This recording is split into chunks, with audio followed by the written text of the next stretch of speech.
What's going on, everyone? I'm Teray, and thanks for stopping by, Filling the Hole. Join me each week as I sit with guests as they share their experience, strength, and hope on our journey to overcome suffering. Please enjoy this episode of Filling the Hole.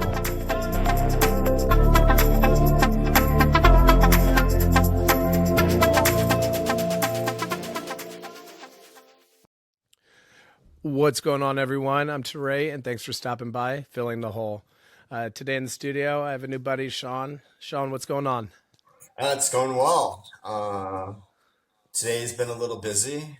I was falling asleep kind of in a meeting, but it's all right. I was able to listen. Yeah. Well, good. I'm glad you're here. I'm happy to have you. Shawn, tell us a little bit about yourself. Where you live in? Where you from?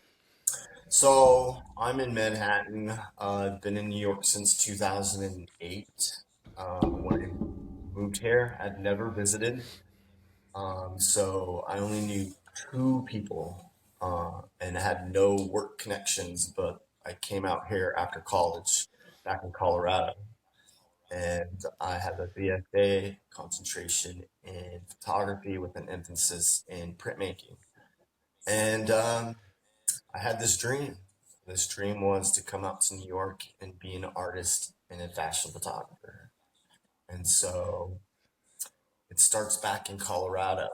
Um, I was born, I would say I was like the product of the 90s. I was born in the 80s. Um, and like I think we all come from different backgrounds with family. Like you could be rich, poor, in between. And so I have eight brothers and sisters. One Oh, passed away. wow.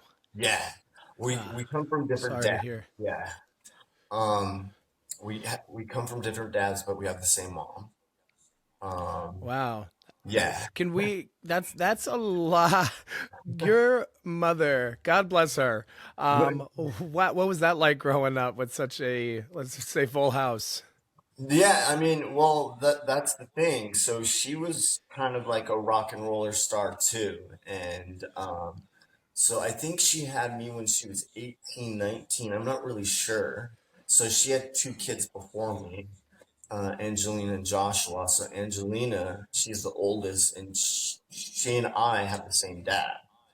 And then Joshua has a different dad. And so when I was 9 months, I was given up for adoption, and so was Angelina and Joshua, just because my mom was young, hippie, just, falling in love with the wrong guys, or maybe the right guys, but just, Who life knows, happened. right? Yeah. So I was put into foster care, and then from 9 months to 4 years, I was in foster homes. And then when I was four, I was adopted by the Rhinells, and my sister was adopted by them as well. And so we Oh, lived, wow. yeah. So, and that's kind of funny that you say I come from a like big brother or a lot of brothers and sisters. So my adopted Yeah. parents at the time, they adopted six of us. So there was like six of us, and then Wow. on top of that, they had a receiving home, and so a receiving home was for like not a foster home, but it was for like when parents were like having a little problems in the home, where the kids could stay with us for like a month or less, and so it wasn't like Okay. long term. So I lived with them. I grew up around horses, and then you know how life happens. My adopted parents got divorced, and then my adopted brother, his adopted dad, was seeing my adopted mom, and then we moved out to Hmm. Parker on a ranch, and then when I was eight, um, I was given up for adoption again. So Hmm. yeah, so from 8 to 18, I like lived in foster homes and group homes, and then I was like reintroduced to my biological mother when I was 12, because it's like fair game now. because it's like I'm not with my Yeah. adopted parents. So, and that was something. It took a while for me to like say I love you to her because I never really said that. But we're really great Yeah. friends. Like she's my mom. Like we talk a lot. Yeah. She's been there. So That's incredible. yeah, Yeah, that's awesome that out of all that you guys were able, to really salvage a relationship yeah, and make it work for both of you. It sounds like. yeah. Like to reconnect with her, and like I don't blame her for her choices and her decisions of giving me up.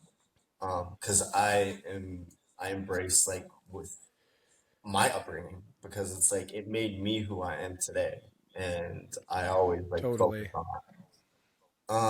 So then when I turned 18, I emancipated myself, and that's when I started to become a full-time raver. Um, and there was a lot of like drug usage going around me. Like all my You friends. said you said you said Oh, raver, correct? Like going yeah, to yeah, raves and shit like full that. time raver, yeah. Cool. Like, and I dabbled here and there with like drugs, um, but like after a few times, I'm like, this is not me. Like, like I can't do this. And so just growing up in that culture, I would just see my friends, and we were young, so we just could recover quickly. They could recover quickly. And then I started to drink around, I don't know, 22, 23. And then, like, it was getting fun. I'd do it like, once a weekend, then twice a week, three, four, five. I'd be in college. I'd go to class drunk or intoxicated. And then by the afternoon, I'd be fine. But then um, things started to get more difficult. Like, I would wake up late or assignments wouldn't go in, and things just got like things got hard. Like I think I had a misdemeanor for disturbing the peace. Mm, So I was arrested for that and I was intoxicated. yeah. How old were you that when that happened? um I was like 24, I think, 25. So this was I think it was in between break with school. And so I just went to jail for like a day or so, and then just went to court and faced a time served or like sitting in jail. So I mean, Yeah. it was my first time, and I remember with my jailmate, we he didn't know English, and we made this checkerboard out of like Kleenex, and so we played checkers. Um, that yeah, yeah, it I was fun. will I will say, just knowing you in my little bit of time in recovery and the Yeah, meetings, that definitely the checkers with the toilet paper, that yeah, definitely sounds like you from what I know of you. You're a very bubbly kind yeah, of find the fun in any situation, yeah. at least from my viewpoint. So that's awesome. That's really Yeah, cool. that's good that you bring it up. Find the fun.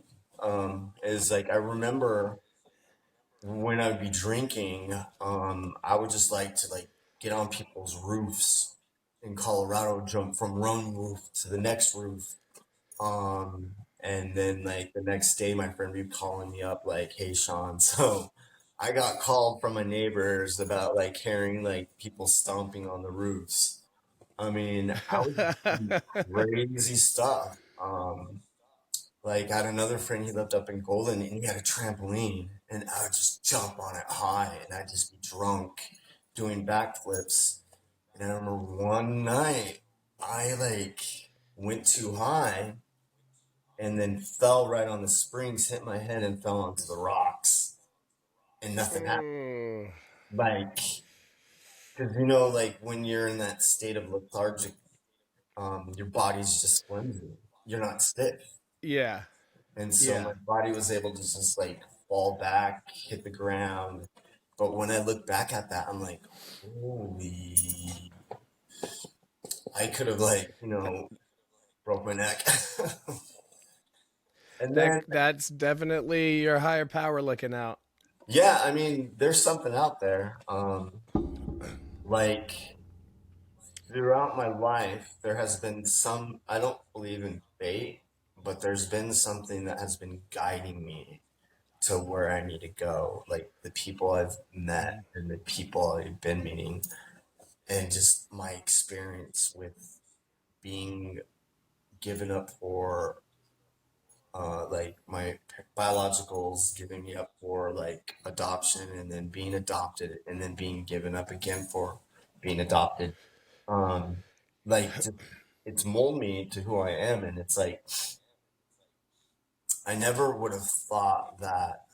Well, I would, but being here in New York as a fashion photographer and an artist, just because of my upbringing, and I remember like being a kid too, I'd tell myself like I want to be a lawyer or a doctor or an artist.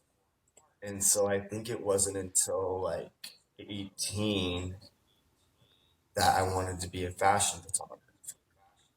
Oh, that's what what kind of inspired that for you? Because it sounds like as a kid you had a kind of different dreams in different yeah. directions. What kind of like solidified this is what I, because what As it's what you're doing today, photography? which is Yeah. awesome.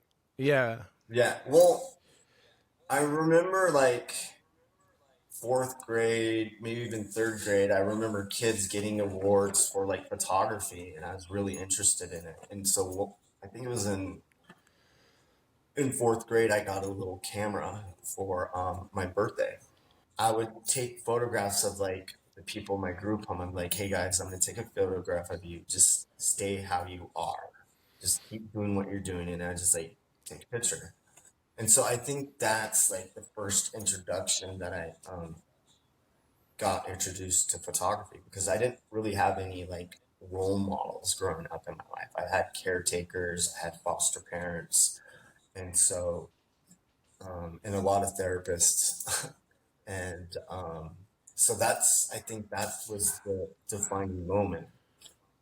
But also I think like with my mom, she like her mom was into art and making stuff. So I think it's just maybe somewhat genetic-ish.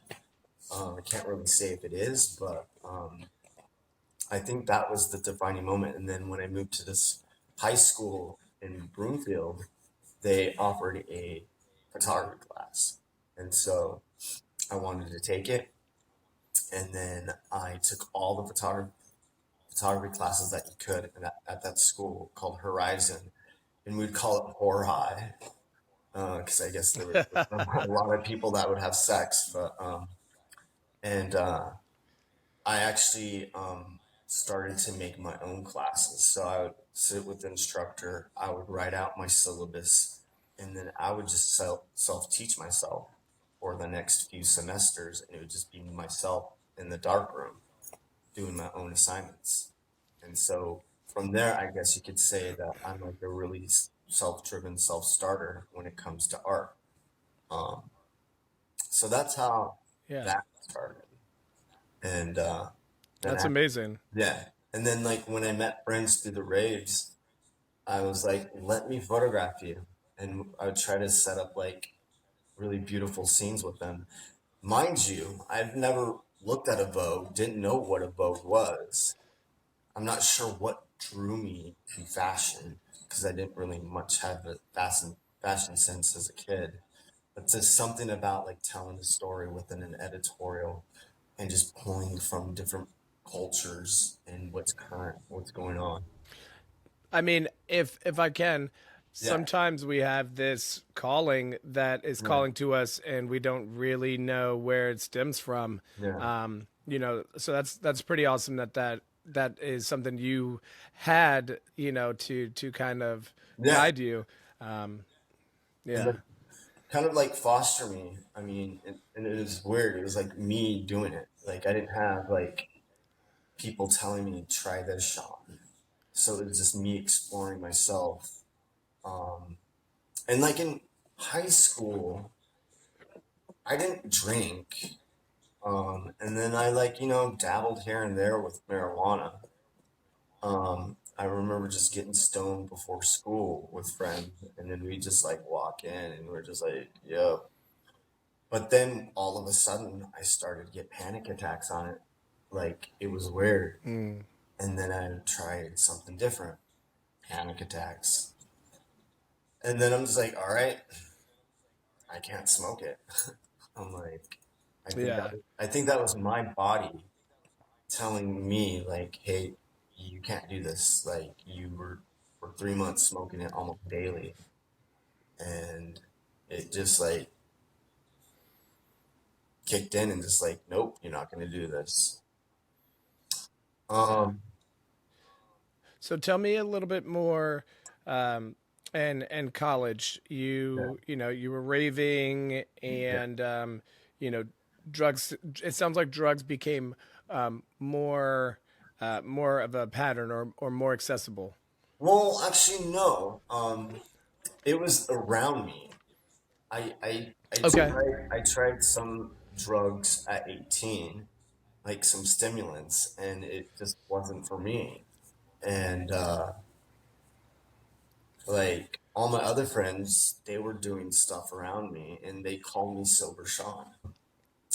But being in that culture, it's very, I would say, drug driven in the sense it's like you want to be in the spiritualness for like 6, 7 years. I didn't drink, do drugs, didn't smoke. I mean, I might have had some beers with people here and there just to be just relaxed, but I didn't drink how I did, where I would black out or go up to people's drinks when the club would end and just drink out of whatever I could find. And my other friends would do that too, because there was this thing like when you people in Colorado, they don't drink just like, all right, it tastes good. We drink to get drunk. Like that was, Well, and if I may, I don't even think that's just Colorado. yeah, Like, I went to college in Philadelphia, and I had friends that went all over the place, and I'd go and visit. That's just kind of like the drinking culture in yeah. America. If I can speak from my experience, like, it's drink until you puke or black out, and that is like kind of what we learn through association of friends and whatnot. So I think it's Yeah. very much a countrywide thing than just like specific to any town or region. I mean, I would even say maybe even like how it is even portrayed in movies and just in culture in general and in advertisement. I mean, it's maybe Totally. shifted now, but yeah, it's just about you're there to rage and have fun. But good things come to an end. And I remember times like before I stopped drinking, I'd be wigging out like with myself and crying and just depressed. And it's not that I was depressed, it's just that drinking and when you go to the point where you're blacking out and messing with the chemicals in my head, I couldn't deal with just like waking up or just like life. And I remember my friends were left and right like getting arrested and getting DUIs. And lo and behold, I lucked out. like I didn't get a DUI, but I've been pulled over a couple times where I was intoxicated. And one time this cop was like, "You've been drinking, so this is what we're gonna do." And had friends with me, and he was cute. He's like, like I was maybe flirting, and he thought I was cute too. I don't know, but there was a higher power, somebody like there, like looking after me. So this is what we're gonna do. You're gonna park your car here, Capitol Hill. You're gonna go get some coffee. I'm gonna come back in an hour. If your car is not here, I'm gonna go to your house and arrest you. What do you want to do? And I'm like, I'm gonna leave my car here. I'm gonna get some coffee, and me and my friends are gonna walk back to my place, and I'll pick up my car like later on in the day or in the evening. And so that kind of like woke me up. Because there were many times Hmm. where I drove home and I don't remember. Yeah. Yeah. What happened for you? I guess that kind of because you were sober, or I guess you decided not to, Yeah. drink or drug. What happened? I guess that turned that around for you. Or where I started to use again and drink. Yeah. So that is when I moved to New York. And it, like, for the first few months in 2008, I didn't drink. And then I started to drink. And then I say, like, in February, that's when the first time I tried illicit drugs again. And it was intense. Like, and I think it took me a few days to like get it out of my system, and was like that that experience. I was like, nope, I'm not doing it. I remember maybe 2, 3 years after that experience with the drugs, I tried it again, and that time I dabbled in it for about a month, and then I'm just like, you know what, I can't do this. Like, it's too much on my body. It's taxing. It's interfering with like work. And it's just like the recovery time and just the brain fog. And I didn't do it. And then I remember it was the next year, Halloween. I was a Ghostbuster um, for Halloween, and I'm not sure how it all like transaction. Not, I mean by transaction, just how it just happened. I was just hanging out with somebody and just using illicit drugs. And then I think that's where I kind of got the taste of it, of just like that, I guess, people with addiction, people with this disease. I think for us, we have allergic reaction towards drugs and alcohol, and it affects us differently. And Yeah. so I think that's when it started. I still didn't have a grasp on how to detox correctly, how to come down. But I started to learn, and I would set goals and time, not goals, but like when I would be using, um, I would have like set parameters. Okay, you're gonna, do work. You're gonna set. You're only gonna use for this amount of time, and it worked. I mean, I was able to do that and still work and still maintain. But then I started to drink. And so I moved to a different part of the city in Manhattan.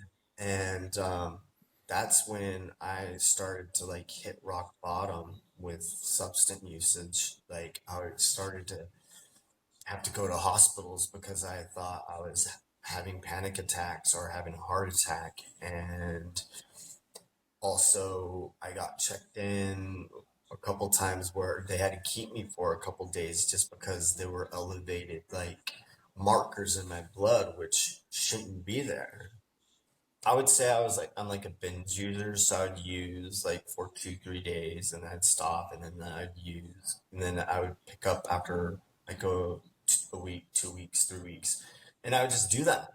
I was never a daily Hmm. user. I guess you could say I was a daily-ish drinker when I was in Colorado because I would drink 5 nights a week.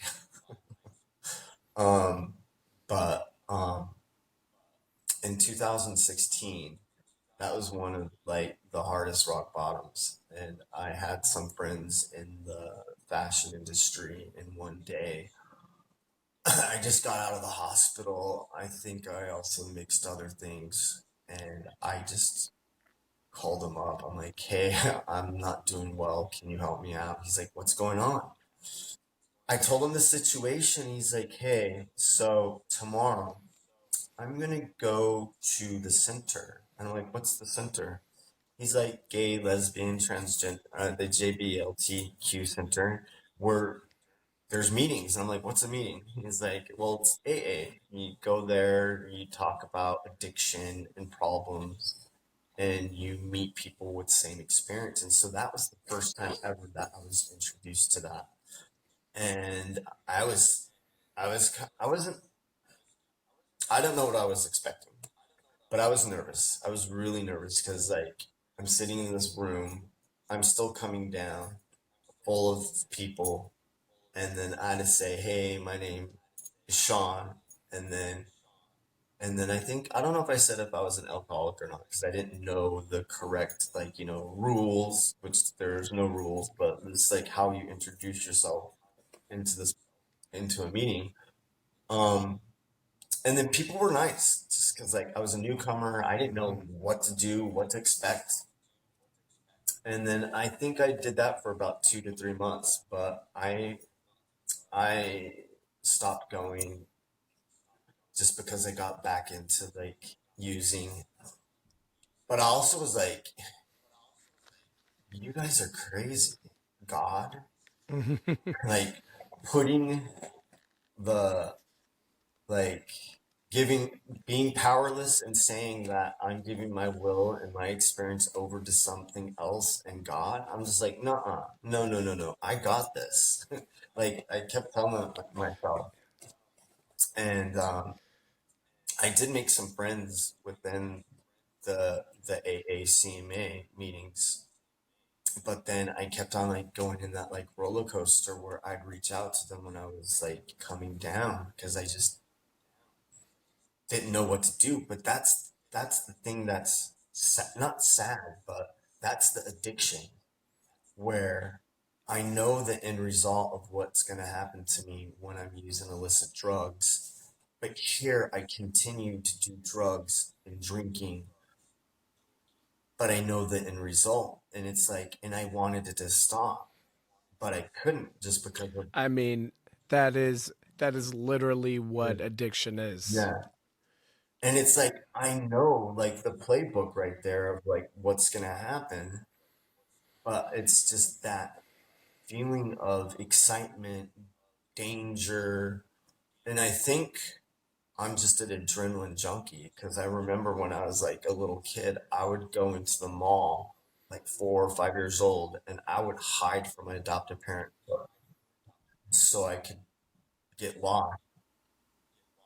I don't know if you can hear that in the background, but it's Alexa talking. All right, perfect. So I think in general, I'm just an addict. I love adrenaline. I love excitement. Um, but I relate to you yeah, so hard in that regard. yeah, And I tell people that I'm like, for me, drugs and alcohol, it's more of a stripping the barriers of these guards that we've built that we yeah, know are there to protect us. yeah, They're these barriers that are supposed to keep us.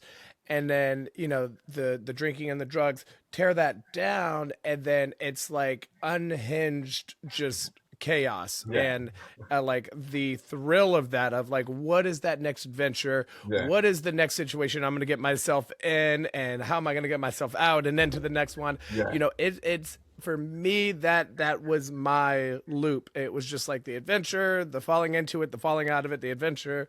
And so, yeah, I really hear you on that one. Yeah, because it's like, could I get drunker or could I get higher or could I like get into more like interesting, riskier situations? And it's not that I was using to like because I was depressed or I was running away from something. But then from which music, is common yeah, to which is common to hear from other yeah, addicts. And I, again, like you, I didn't necessarily relate to that. yeah, When I got to rehab in California, that was almost everybody's story, yeah. and they're like, "Teray, you?" And I'm like, "Well, I was fucking bored." Yeah, Like I just want to have fun. Like that was my thing. I just want to have fun. I want to Yeah. be those people in the commercials, like partying, having fun, drinking, sloshing around. I was like the class clown when I drank. But this is the problem. Once you start to drink and use drugs, then that's where you get the depression from the side effects of it. And then that's when it starts to like daily life you can't even do. Like I can't get up, do Yeah. simple texting, call friends. Like that was difficult. I mean, and then it was taxing on my body just because I Totally. feel everything and I could not cancel anything out. And then on top of that, I wasn't creating art. I wasn't doing photography. I actually did get fired from one job. Um, and when you're in like the industry where you're freelance, you gotta be there unless if it's life or death. I Hmm. showed up like kind of like loopy because I took some Klonopins or Xanax to off balance the come down.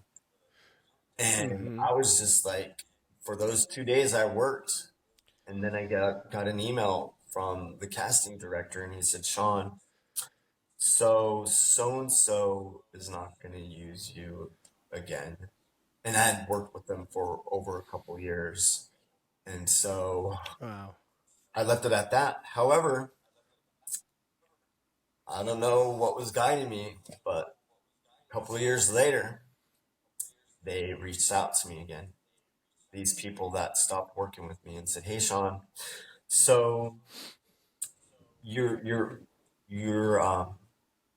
we like what you offered to us within the casting photography business, and we would like you to work with us again." And they just set parameters like you cannot show up to work intoxicated, and that can't happen again.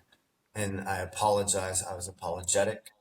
So with them like getting me back and having me work with them again, uh, that like shows like there's some energy out there, some higher power looking after me.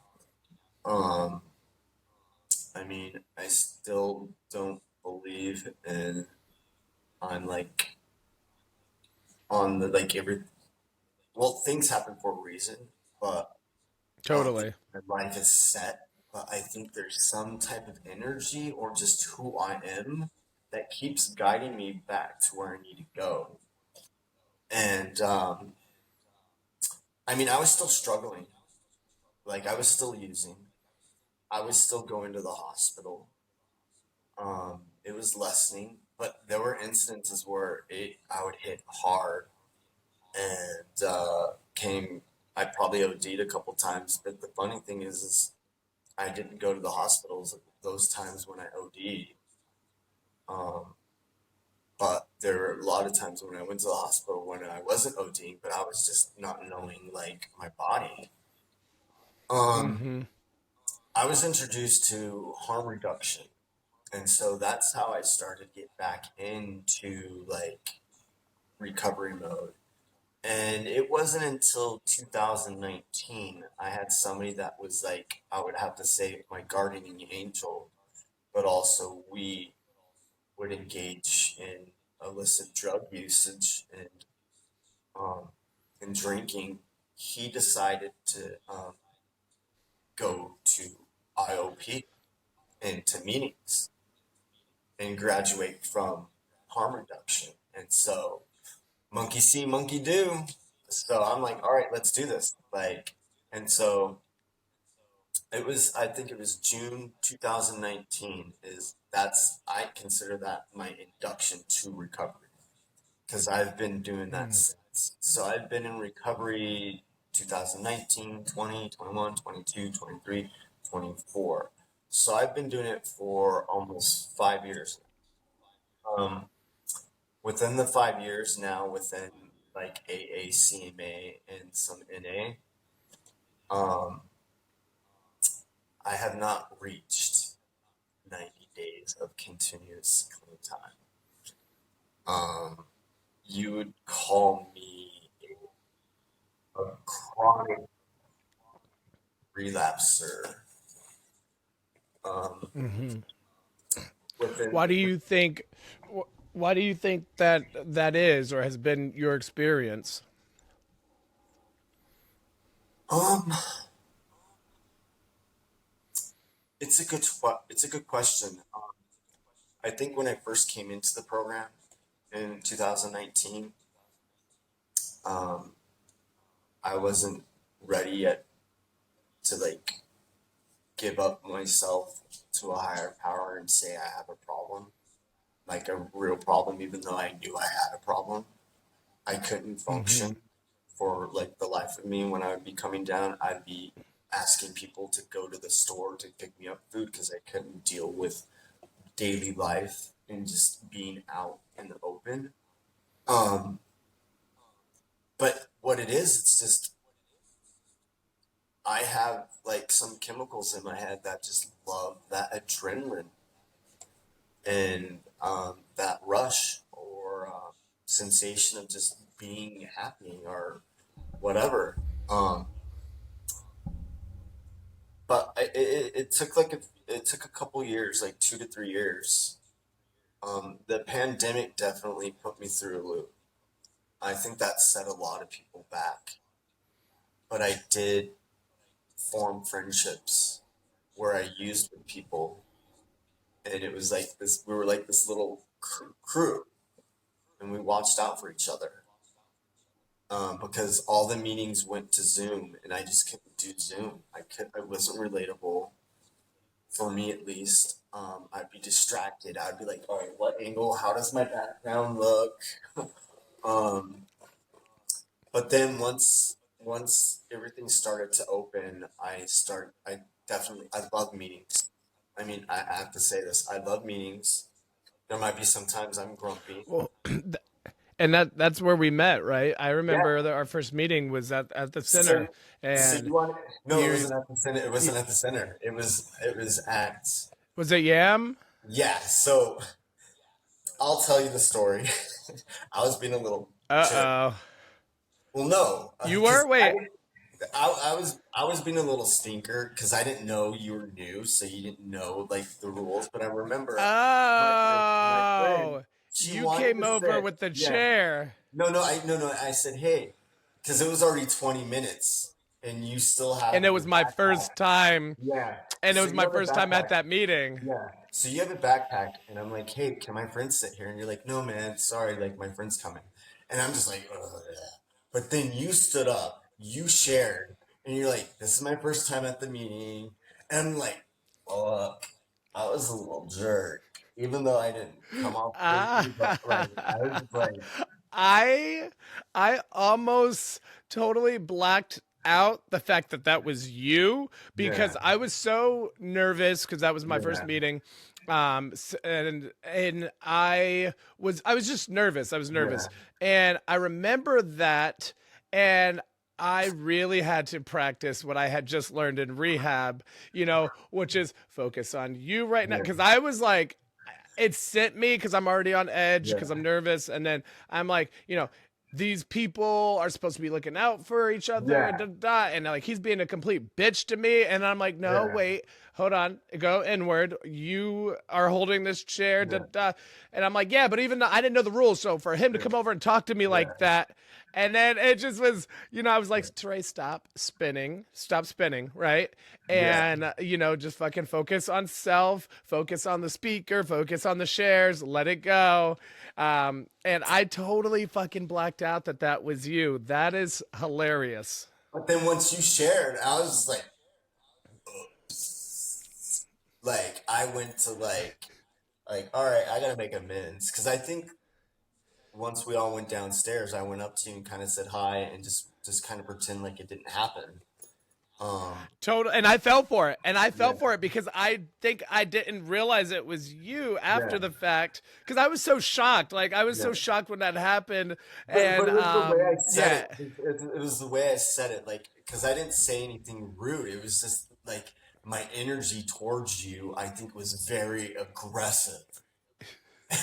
very that, and you like sashayed over to me, and then before I didn't even get to say, oh, I'm saving this seat for a friend. I think I said, oh, I'm set. And you turned your back and you like pumped off. And I was like, Yeah. so like, I didn't even get a clear shot of your face after, and it was the Maybe that energy was and a it good definitely thing. was Maybe that. that was a good thing you didn't really get to see Because my I face. really didn't Yeah. remember that that was Yeah. you until just now. So Yeah. listen, bitch. No, I'm joking. No, I'm joking. No, that's the weird thing. And then like here I am, like sitting with you. Like I would say this could be me qualifying, and then here you are at what, like 4 or 5 months, your first time in recovery, right? Is that doing That's this right. Yeah. podcast where you're like sharing other people's experiences of like sobriety and what they've gone through and the struggle, and then here you're just telling the world like what it is, and then people are able to like, wow, that's so me, and I'm not the only one with that problem. And so like for me, like I think if I didn't know you till now, I think you have like 4 to 10 years of clean sobriety, or you've been in the program for that long. Just because it's like I've never seen this from somebody so new in the program, like do something like this, and that's what it shows. Like in this program, they're like the 12 steps, and there are like rules and guidance of what you should and shouldn't do. You shouldn't do any big changes for the first year or job changes. But there's a point, especially with me, I gotta live life. It's like, yeah, I have a problem with relapsing, and today I have 11 days of continuous clean time. And then what people would do in the rooms, they go like, yeah. Um, but to see you like doing this is like the 11th, no, the 12th step. Like you're like bringing people, showing them that they have hope, they have opportunity to change their life around. And so it's like I'm just in awe. And so I'm glad Thank that you, Sean. Thank you I'm so much. thank you. I'm glad you didn't see my face, because who knows, maybe we would have been enemies, but I doubt it. Like you're like friendly, I bubbly, silly. I'm silly. I can hold a grudge if somebody holds a grudge, but I also will like fucked up the next day. I'll come up to that person and be like, "Hey, I'm sorry," because I can be yeah. a dick with my mouth. Well, and I've seen you do that and take accountability, and I Yeah, think it is so awesome and worth acknowledging because that's a part of it. Thank you for everything that you said and that yeah, you see this podcast to be. It's a platform for shared experiences. It yeah. is a platform for people to tell their stories. The other part of it I didn't realize is like I've got to be careful because anonymity is blah blah blah, a Yes, foundational piece of it. So that's why I'm never trying to like promote, and I'll give a disclaimer. I'll say, hey, this is my experience. The person that you're going to hear from, this is their experience. We're just sharing our experience. We're not promoting. We're not doing, any of that. But I just wanted to. I wanted other people to experience what that magical yeah, moment was for me, and that's kind of how this came to be. So, thank you so much for yeah. for seeing it and recognizing it. And I don't think there's anything like this out there.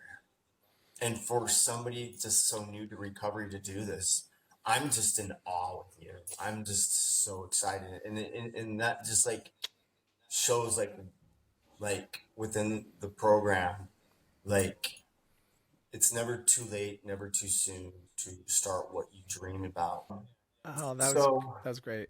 so yeah, I'm like a photographer, fashion photographer, and I've had and had like key players in my life saying, "Sean, you're talented." Like there is an individual where he's like, "I want you to get to 90 days," and I kind of burned his bridge because I flipped out on alcohol like a while back ago. I decided to burn the bridge. I was the one that did it, and so I remember in the past when sit with him in like Starbucks, and I'm like recovering from like the night before. He's like, Shawn, it's like he didn't tell me what to do, but he's just like, Shawn, you are incredibly talented, and I just want you to get to 90 days and just like have a show or do something, treat yourself.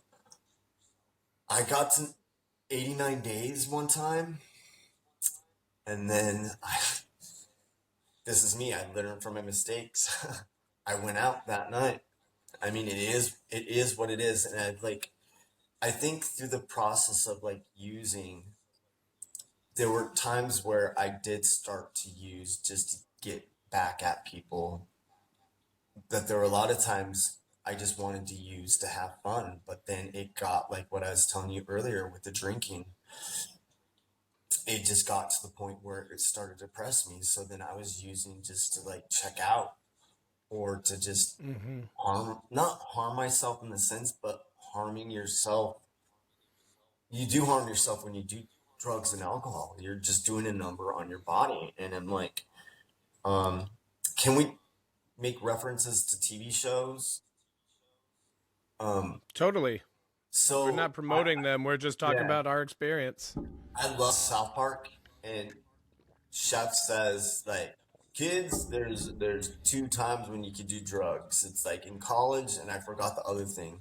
And I'm not either of them. I'm not young. Yeah, young and in college. I'm not any of them. And it doesn't look good on somebody when you're in your 40s, like being sloshed and it Yeah. and I've Well, it met. doesn't look cute on anybody, Yeah, yeah, even yeah, college yeah, young, yeah, dude, you yeah. Like know? when I see those videos of people, they're just all like, I'm just like, yeah, I did it. But I think with our culture, at least, it seems like 9 times out of 10, people delved in like drinking and using drugs, and it's It just lowers inhibition. yeah, It gives us a green pass to, yeah, I'll speak for me. It gave me a green pass to do, whatever I was in my head yeah, about, and then, either freaky or bitchy or whatever yep, the thing that was going to come out of my mouth next. It just lowered my inhibition to, yeah, get my freak on, as they yeah, said in the early yeah. 2000s. And it's like I can do So, whatever because I'm fucked up. And then yeah. I would always make jokes too. Is I'm like, well, I use drugs and alcohol because I'm an artist. Hmm. I mean, um, but then I think in the past year, I mean, I've always have had this like really positive outlook with like coming back because I mean I really haven't kept track of how many times I've relapsed, but when I do, it's like a 1 day, 2 day. There's been some times where it's been longer. But I've never became a daily user. I just can't. My body won't allow me to do that, which is good. Because I would be dead. I know I would be dead. Or maybe not. I mean, I don't try to think in that mindset of like I could die. Yeah, I'll die eventually, but I just don't want to like Yeah. do that self-fulfilling prophecy because if you think it, you will. It will. Um. We manifest things for Yep. good or evil. Yep. And so we have to be very mindful of our thoughts. I say that all the time. And And so good on you.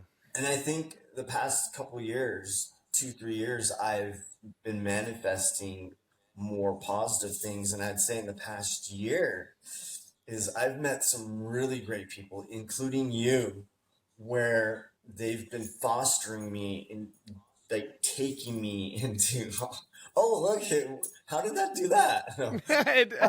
I have no idea. Me too. What did on my end? Um, now I've been able to focus on what I really want, and I love creating art. If I wasn't an artist, I'd be one of those people in the rooms hating everybody and hating life. Or maybe not. I probably wouldn't be. Well, I'd be pushed into it's something else. funny. Sorry, no, go ahead. Finish No, that no, no, thought, yeah, no, and then no, I'll you say go. it. No. No, I was gonna say it's All so right. funny that you say that. No, all right, you Yeah. go, you Oh, go. okay, yeah. All right, I'll go. If I wasn't a photographer, I'd probably be an adrenaline junkie and I'd be going up to the mountains and skydiving and rafting trips and doing crazy crap like that. So Yeah. like like I said before, I'd be like somebody hating my life, but no, I don't. I there are times where I want to bitch and complain, but lately I've been like, Sean, what's in front of you? Like New York. I mean, you have to be a little crazy to live here, regardless.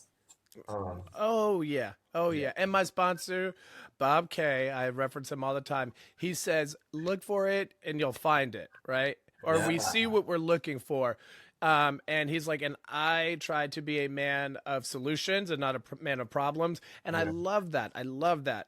And, and I don't think you would be any of those things. Probably a thrill junkie like me still. yeah, If you didn't have your art. yeah, And I mean, I relate to you so much in that regard. And that's the thing for me too is when, because I checked myself out of rehab, dude. Like yeah, I am a person that is very self-aware, and like when I got me back and I found what that magic sauce was for me, I yeah, was like, boom, that is it. That's what I need.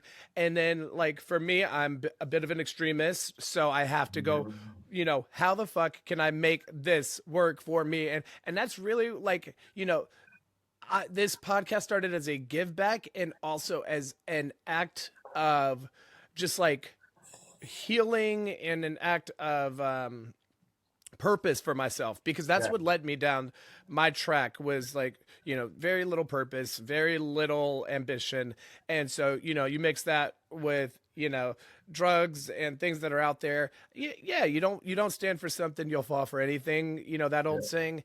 And sure enough, I found my time in places I shouldn't have been. But now this gives me so much purpose because I've always been a person of service. Like when I got to rehab and they're like, you're going to have to get out of yourself and you're going to have to learn to be of service. I'm like, well, can we fast forward? Cause I already got that one. Like, yeah. let's next lesson, please. Like this has been my whole life. Right. And so, if I didn't have this podcast, I don't know what I would be doing right now, but Yeah. I don't think it would be any good. Or it might be something different, but I think, or not good, but it's so weird. Like you probably in the past before this ever happened, you never thought of doing the podcasting, right? No, not Especially really. focused around recovery. And so, Yeah. like, I'm happy. I'm glad that I've dealt and dealing will and won't deal with addiction, but I'm glad it's part of my life. I can say it saved Totally. me, but also it's killing me softly. But Mm-hmm. saving me. Because it's like brought me here to this point. Um, April 17th, 2024, and here I am sitting in a one-bedroom apartment in Manhattan by myself, and it's like I don't know, maybe 800 square feet. I don't know, and like And that is so fucking awesome. They talk about the treasures yeah, that await us in the program, and like, dude, look, like you're a I living never testament to that. thought I would have been here, but it was manifested, and I had people helping me and being my cheerleader. Like, you got this, Sean. You can do it. You deserve this. You deserve it. And that's the part of the thing about this program is that I make friends, and then sometimes they're not my friends, and then they're my friends again for various reasons. But I'm learning that like I can't control everything. Like I said, I said 10, no, 11, 10, 11 days continuous clean time. I haven't gotten to 89 day. I haven't gotten to 90 yet, but I've came to an acceptance that I'm a relapser or a slipper in this community, or I deal with relapse, and that's who I am, and that's what I show people, and I show them that no matter what, I keep coming back. I don't give up. I don't give up because I've had people in the Hmm. past tell me like, "Well, if you're gonna keep relapsing, why don't you just stay out and come back when you're ready?" And I'm just like, Wow. "All right." I've had other people come up to me like, be with the winners and not the losers. I'm like, oh, so I'm a loser because I'm relapsing, or there's one other thing I hear this saying, which it rubs me the wrong way, but I'll say something. Don't be with the day counters, be with people with time. I'm like, okay, so people with time are saying that, but then day counters are also not being with you because you're a relapser. And then it's like, wow, people turn backs on people. But this is what I came up with. Like, they deserve what they want in their life and people in the rooms. So if they don't want somebody that's struggling and that they see it from their perspective that I don't take the program serious, that's that's on them. And I want them to have the best experience in the program because maybe they've dealt with friends that relapse and they just can't deal with the emotion. And I accept that. And I just have to move on because it's not about me. It's not about them. It's about us and about what this program has offered us. And so I'm learning more now to look from different perspectives because I'm very reactive. Like somebody will say something and I'll bark back instantly. Mm-hmm. And but I'll Same, girl. I'll Same. I'll be apologetic, and I'm glad you didn't bark at me, and because I would have barked more. But again, when Well, when you I when you was stood up, thinking, I was thinking, I said, should I throw this chair at the back of her head? Because you turned around so fast.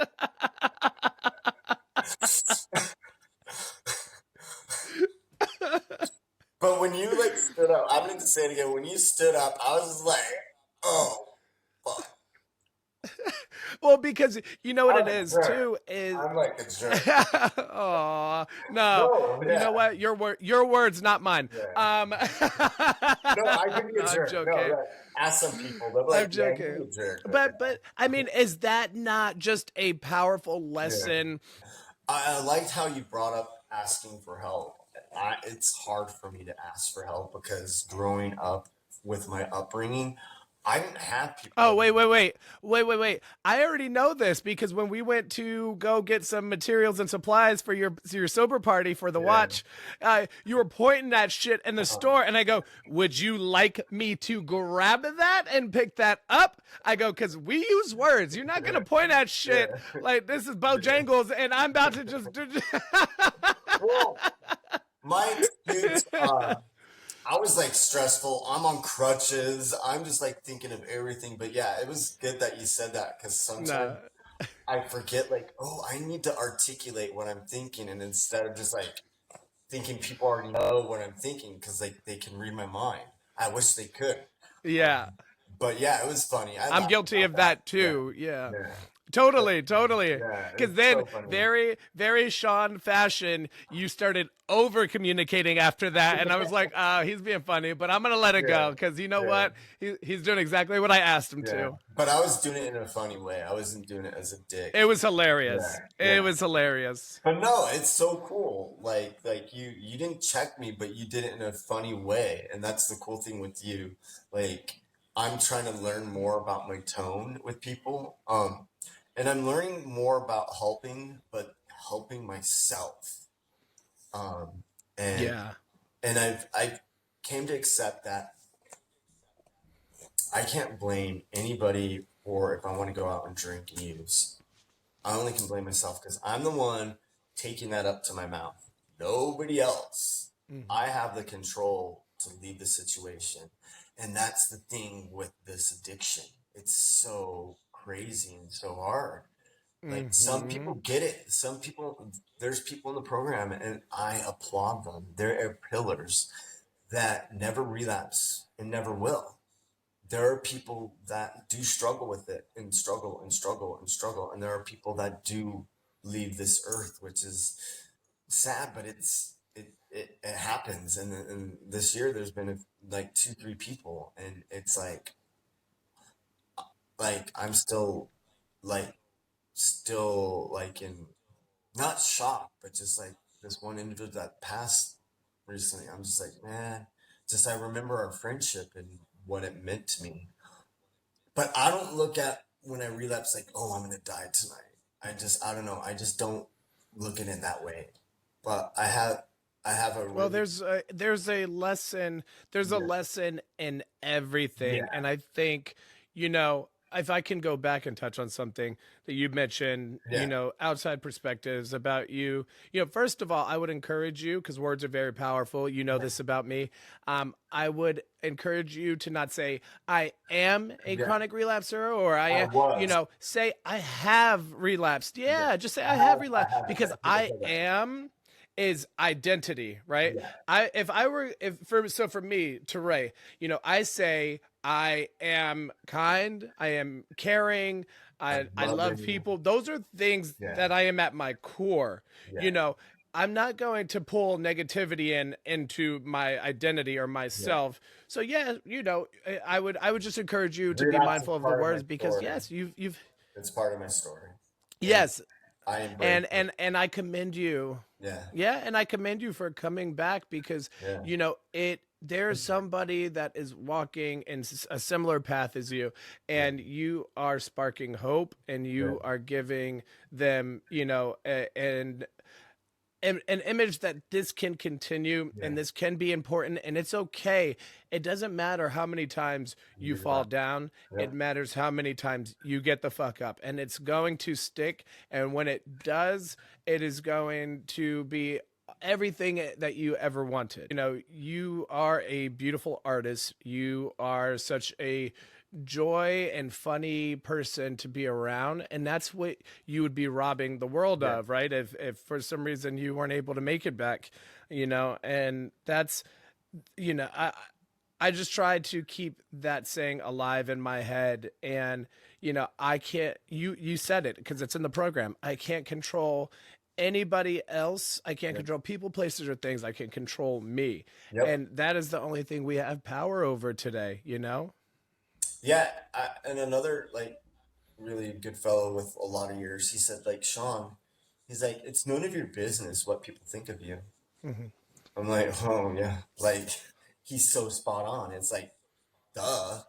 Like, why didn't I think of that? And Mhm. then I had another friend, she said, Sean, it doesn't matter like what people say to you directly. Um, it's how you allow it to affect you. And that's on you. It's Totally. on you. You can't blame Totally. nobody if it made you in a bad mood or you Yeah. went out and used.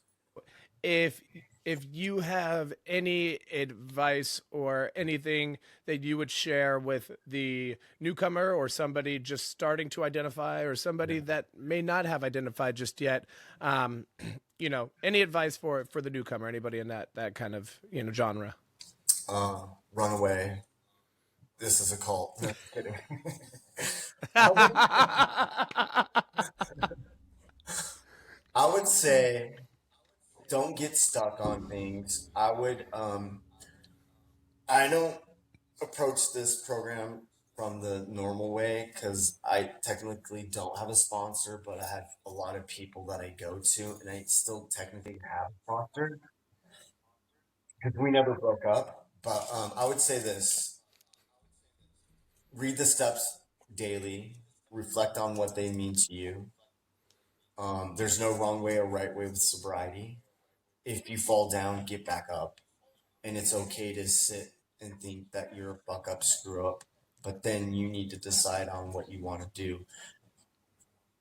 Get a lot of phone numbers and connect with people that you gravitate towards. That's what I did. And this is trial and error. And if you do fall, it's okay. Get back up, and it's okay. Because like I would say with from 2019 till now, give or take maybe 10, 15, I've probably relapsed and slipped maybe at least 30, 40 times. I don't know, 50? Not maybe that's a high, maybe it's a lot lower. Maybe like 30 times, somewhere around there. 35, I don't know. But it's It doesn't yeah. matter. Yeah. You keep getting back up, and Yeah. I love that about you. Like other people would say like they couldn't do that. They would just stay out because of this shame. And also I want to focus on that. Yeah, there is shame, but the shame is what you project on yourself. And it's like I think if one thing I could say is just live life, be happy. It's about happiness. And if you're not happy, then figure out why. And it's okay not to be happy. Just know that there are all these beautiful creatures like you, me, the steps, and you can use the steps any way you want, any experience you want. And there's no right way or wrong way, what I just said, to do this program. As long as you're happy, you're staying true to who you are. And if you do have a hiccup, you restart that day count and you own it and keep going. Keep going. Don't give up. I And love do a that. lot of I love hugs that. and kisses and phone numbers. So, And yeah. dance. Yeah. Uh, well, thank you so much, Sean. It Thank was a you. pleasure Oh my spending time God. with you. Thank you. Absolutely. I'm proud of And you. Thank you. I will catch. Thank you, babe. I'm proud of Yeah. you. And I will catch you at a meeting soon. We'll figure Yeah. out Let me which one know. we can link at. All right. So, all right. Have a good day. See you soon. Bye. You too. Bye.